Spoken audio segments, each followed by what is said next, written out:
Bom dia, boa tarde ou boa noite. Sejam todos bem-vindos à apresentação do meu trabalho de PG1.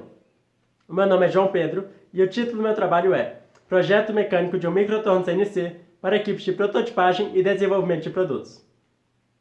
Essa apresentação está dividida em 6 sessões que você pode acompanhar aqui no sumário que tem do lado direito da tela, e essas 6 sessões correspondem justamente aos 6 capítulos do trabalho submetido. Dito isso, nós podemos então dar início a essa apresentação. O trabalho começa com uma introdução, onde eu começo explorando a motivação por trás desse projeto. O que acontece é o seguinte: a prototipagem traz várias vantagens para equipes de desenvolvimento de produtos. Como assim? Você poder produzir vários protótipos do seu produto enquanto você está desenvolvendo ele, permite que você vá continuamente refinando e melhorando ele, o que é muito interessante. Só que a prototipagem tem um problema, que ela é muito problemática se ela depender de serviços externos. Então, principalmente, se você estiver num local onde não há uma grande oferta de serviço de prototipagem, o simples ato de produzir um protótipo é um trabalho muito árduo e burocrático. Consequentemente, muitas equipes concluem seus projetos sem produzir nenhum protótipo. Uma solução para essas equipes pode ser, então, adquirir uma capacidade própria de produção, ou seja, comprar máquinas para a fabricação de seus protótipos. Se você for ver as máquinas que estão disponíveis no mercado para esse público, você vai encontrar muitas impressoras 3D e microfresas com 3 características principais. Primeiro, são máquinas com porte de mesa, que você pode colocar numa mesa, no escritório, em vários locais. Segundo, são máquinas com a precisão previsível, da forma que o projetista pode projetar suas peças já tendo em mente a precisão que eles vão ser capazes de alcançar na fabricação. E por fim, são máquinas com controle de CNC, de comando numérico computadorizado, o que é algo que oferece muita funcionalidade e comodidade na operação da máquina. Só que, se você for ver as opções de tornos mecânicos no mercado, você vai ver que não tem muitas opções que juntam essas 3 características. Então, se a gente for olhar para máquinas que estão disponíveis no mercado nacional, a gente vai ver como sempre estão faltando nessas máquinas alguma dessas características. Então, nós temos, por exemplo, esse modelo aqui da Taunus, que tem uma precisão previsível e um controle CNC, mas não tem um porte de mesa. Esse modelo da Casa do Mecânico, que tem o porte de mesa e o controle de CNC, mas não tem a precisão previsível. E esse modelo da Máquinas Brasil, que tem o porte de mesa e a precisão previsível, mas não tem o controle de CNC. Mas o público referido, ele tem demandas por peças torneadas, que frequentemente condizem com essas 3 características. Então, esse público de desenvolvimento de produtos, muitas vezes, ele tem demandas que envolvem materiais como alumínio e nylon e dimensões máximas de até 100 milímetros. E essas características, elas condizem com peças que seriam fabricadas com a máquina de pequeno porte. As demandas também, frequentemente, têm tolerâncias entre 0,1 e 0,01 milímetros. Então a gente vê que há necessidade de uma precisão previsível. E essas demandas, muitas vezes, possuem recursos perfilados complexos, que seriam difíceis de fabricar numa máquina de controle manual. E por isso a gente vê essa necessidade de um controle de CNC.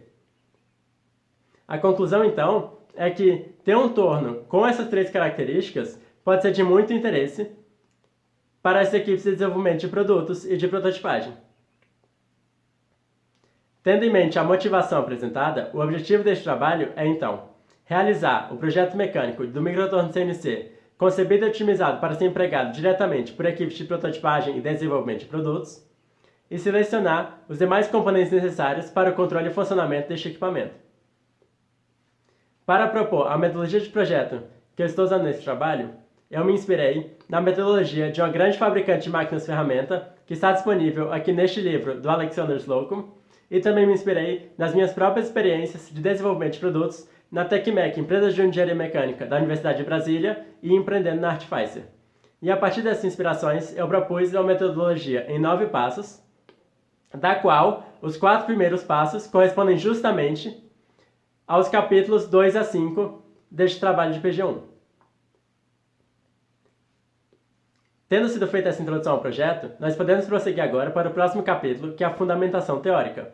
Ela começa com algumas definições de conceitos que são importantes para este projeto. O primeiro conceito é o de máquina-ferramenta. Uma máquina-ferramenta é uma máquina que permite a fabricação de uma variedade de peças através do controle da posição relativa entre uma ferramenta e uma peça de trabalho. Os principais exemplos disso são os tornos mecânicos.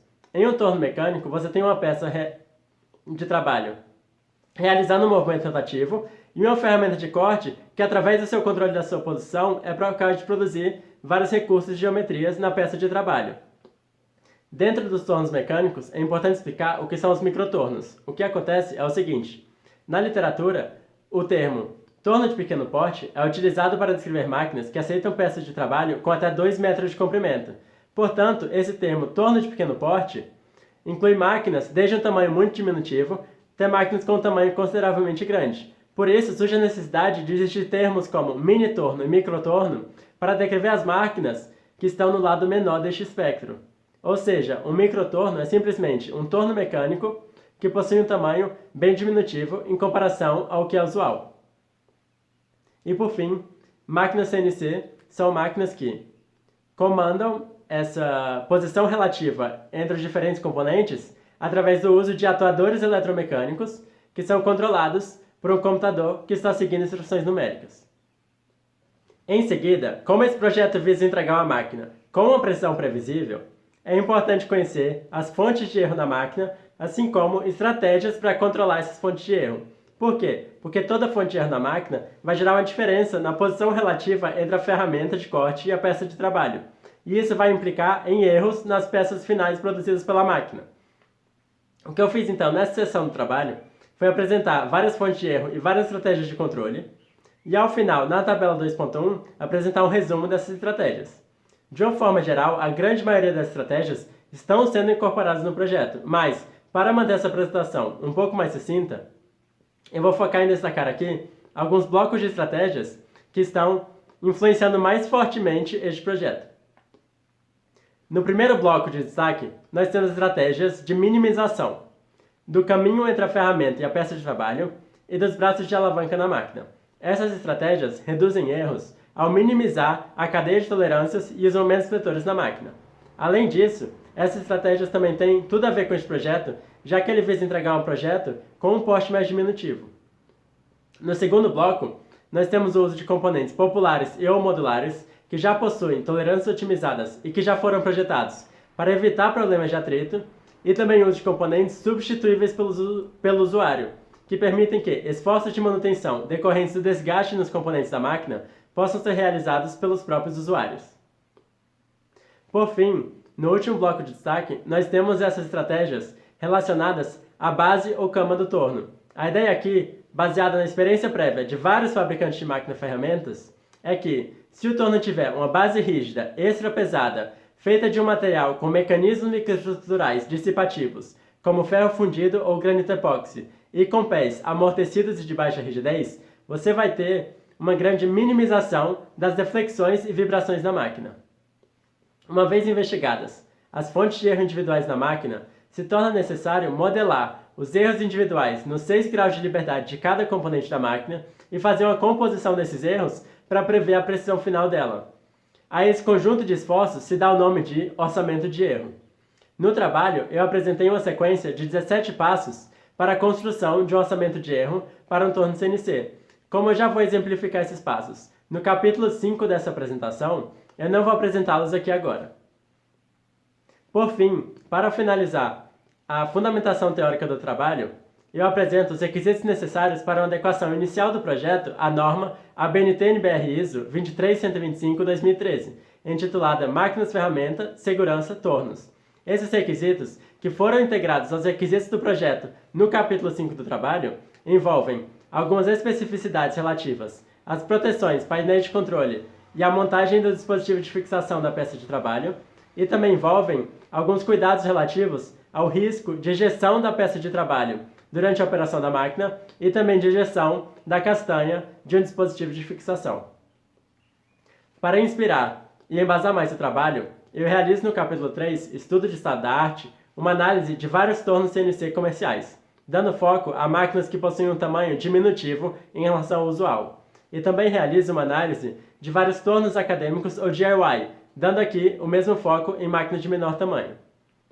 Através dessas análises, foi possível fazer a extração de valores usuais de precisão, peso, custo e potência das máquinas, características e funcionalidades desejáveis pelos usuários, escolhas de projeto recorrentes feitas pelos projetistas dessas máquinas e componentes populares. Esses aprendizados inspiraram a definição dos requisitos funcionais e do conceito proposto no capítulo 5 do trabalho. Em seguida, no capítulo 4, Estudo de Mercado, eu investigo o que equipes de prototipagem e desenvolvimento de produtos demandariam mais frequentemente de um torno CNC, através da caracterização de 12 demandas de peças torneadas provenientes dessas equipes. Através dessa caracterização, foi possível concluir que grande parte das demandas dessas equipes podem ser atendidas por uma máquina capaz de usinar alumínio e nylon, capaz de comportar peças de até 80 mm de diâmetro e 120 de comprimento, com erros máximos axial e radial de 50 micrômetros e com alguma capacidade multiferramental, mais facilmente implementada através de um gang plate, que é um prato horizontal para indexação de múltiplas ferramentas.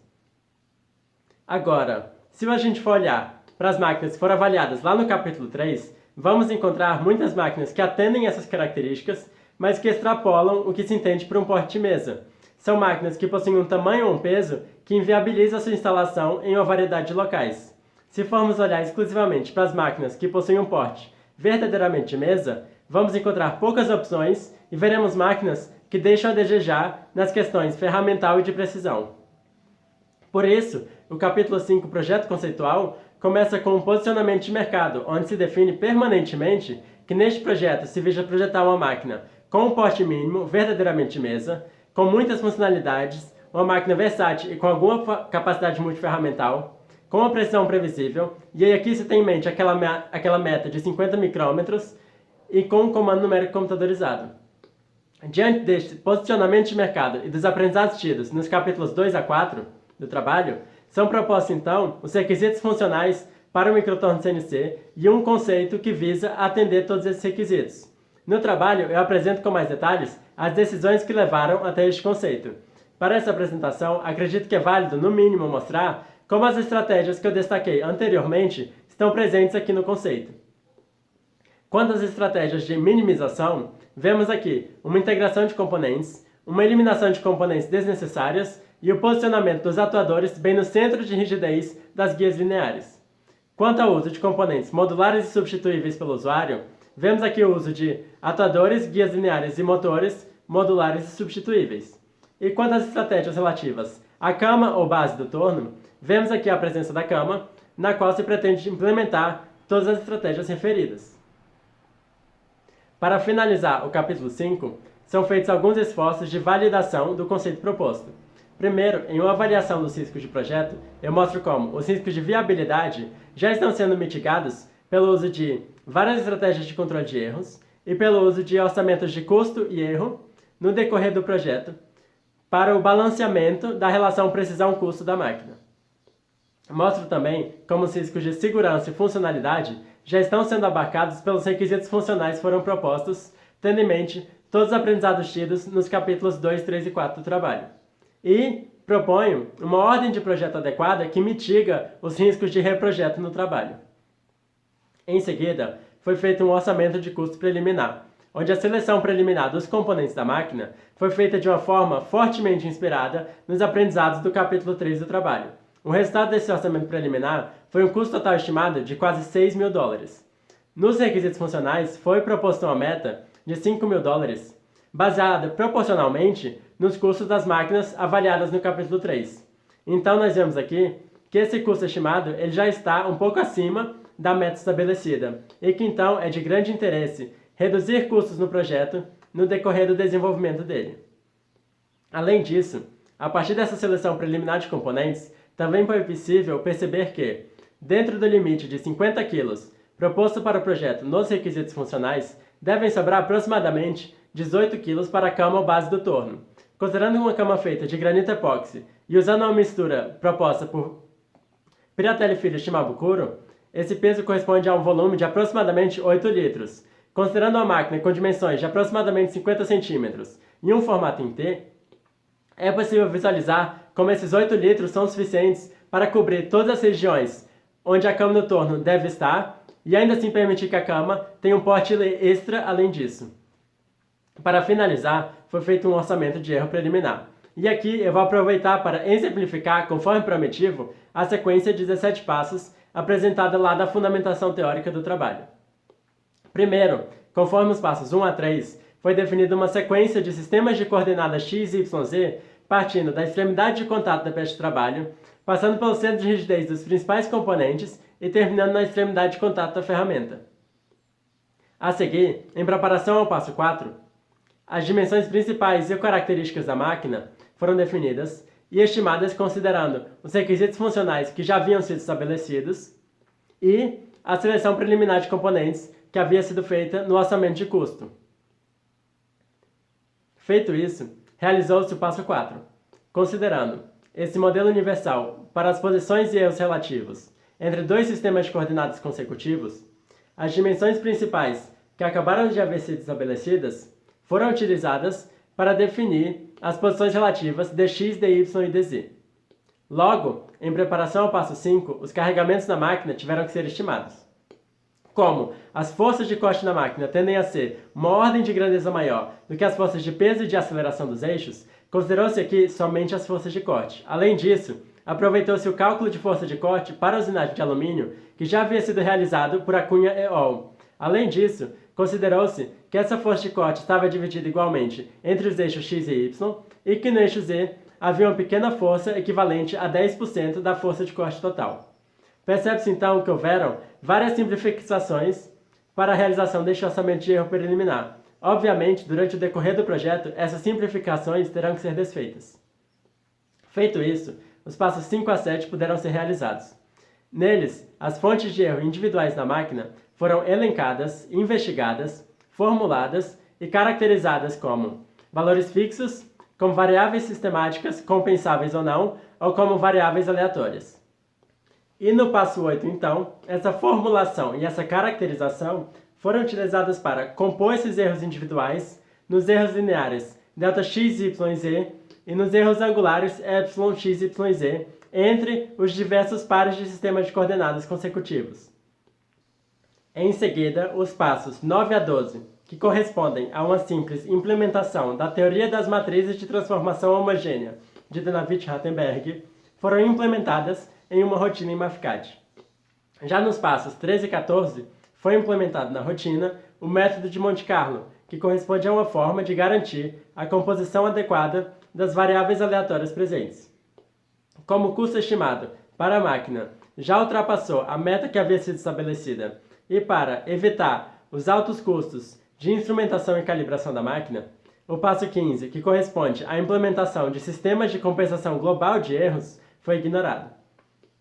Esse passo pode vir a ser considerado no decorrer futuro do projeto, mas vale ressaltar que ignorá-lo não afeta a validade deste orçamento preliminar. Por quê? Investimentos em sistemas de compensação de erros requerem a redução do investimento na qualidade e precisão dos componentes, de tal forma que um efeito tende a anular o outro. Além disso, conforme foi detalhado no próprio capítulo 2 do trabalho, recomenda-se que projetistas investam primeiro na simplicidade do projeto e na qualidade de seus componentes, antes de fazer investimentos em calibração e compensação de erros, já que esses investimentos tendem a ter um custo-benefício menor. Por fim, finalizando o processo, nos passos 16 e 17, uma confiabilidade de 95% é considerada para então se definir as precisões finais axial e radial da máquina. Os resultados obtidos apontam então que a máquina terá uma precisão radial final de aproximadamente 110 micrômetros e uma precisão axial final de aproximadamente 26 micrômetros. Os altos valores que podem ser identificados para peças de pequenos raios não dizem nada sobre a qualidade do conceito proposto, uma vez que eles correspondem ao efeito que acontece em qualquer torno.